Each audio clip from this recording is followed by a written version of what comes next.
MP టికెట్ల కోసం full demand 17 సీట్లలో పోటీకి 306 దరఖాస్తులు ముగిసిన అప్లికేషన్ల ప్రక్రియ ఖమ్మం టికెట్ కోసం బట్టి విక్రమార్క భార్య నందిని దరఖాస్తు పెద్దపల్లిలో పోటీకి వివేక్ వెంకటస్వామి కుమారుడు గడ్డం వంశీకృష్ణ అప్లై వరంగల్ టికెట్ కోసం మోత్కుపల్లి నరసింహులు నల్గొండలో పోటీకి కోమటిరెడ్డి వెంకటరెడ్డి కూతురు శ్రీనిధి దరఖాస్తు చేసుకుందట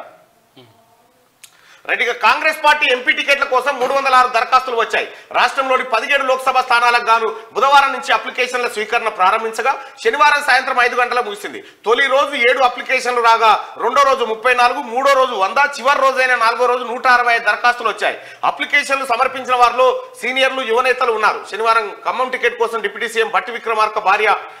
మల్లు నందిని కుసుమ కుమార్ పెద్దపల్లి టికెట్ కోసం చెన్నూరు ఎమ్మెల్యే వివేక్ వెంకటస్వామి కుమారుడు గడ్డం వంశీకృష్ణ వరంగల్ టికెట్ కోసం మోత్కుపల్లి నరసింహులు దరఖాస్తులు ఇచ్చారు అదేవిధంగా సికింద్రాబాద్ టికెట్ కోసం సామా రామ్మోహన్ రెడ్డి అంజన్ కుమార్ యాదవ్ కుమారుడు అనిల్ కుమార్ కోదండరెడ్డి కరీంనగర్ టికెట్ కోసం రమ్యారావు నల్గొండ టికెట్ కోసం పటేల్ రమేష్ రెడ్డి మహబూబాద్ టికెట్ కోసం బెల్లయ్య నాయక్ బలరాం నాయక్ భువనగిరి టికెట్ కోసం కొమ్మూరి ప్రతాప్ రెడ్డి బండి సుధాకర్ గౌడ్ తదితరులు అప్లై చేసుకున్నారు పోటీ ఫుల్ డిమాండ్ ఉంది ఇప్పుడు కాంగ్రెస్ పార్టీ నుంచి పోటీ చేయడం కోసం డిమాండ్ 17 సీట్లకు మొత్తం 306 దరఖాస్తు చేసుకురట ఇందులో రిజర్వ్ స్థానాలు వదిలేస్తే ప్రతి దరఖాస్తుకి 50,000 కట్టాలి ప్రతి దరఖాస్తు 50 అంటే 1 కోటిన్నర జమ అయినట్టు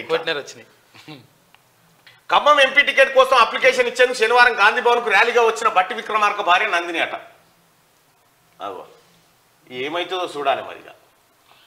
దరఖాస్తు పెట్టనైతే పెట్టినాం భువనగిరి నుంచి అధిష్టానం దయా వాళ్ళు ఎట్లా అంటే అట్లా ఫర్జీ చూసి దొంగ నోట్ల తయారీ ఇప్పుడు టీఆర్ఎస్ పార్టీ నుంచి ఎవరైనా పోటీ చేస్తుంది ఎందుకు సార్ ఈసారి ఎవరికైనా కొత్త వాళ్ళకి ఇచ్చుకుందాం సార్ ఎప్పుడు మనమేనా అంటారు ఇప్పుడు ఎవరికైనా కొత్త వాళ్ళకి ఇచ్చుకుందాం సార్ ఇప్పుడు పోటీ చేస్తే టీఆర్ఎస్ నుంచి ఏరట వాడు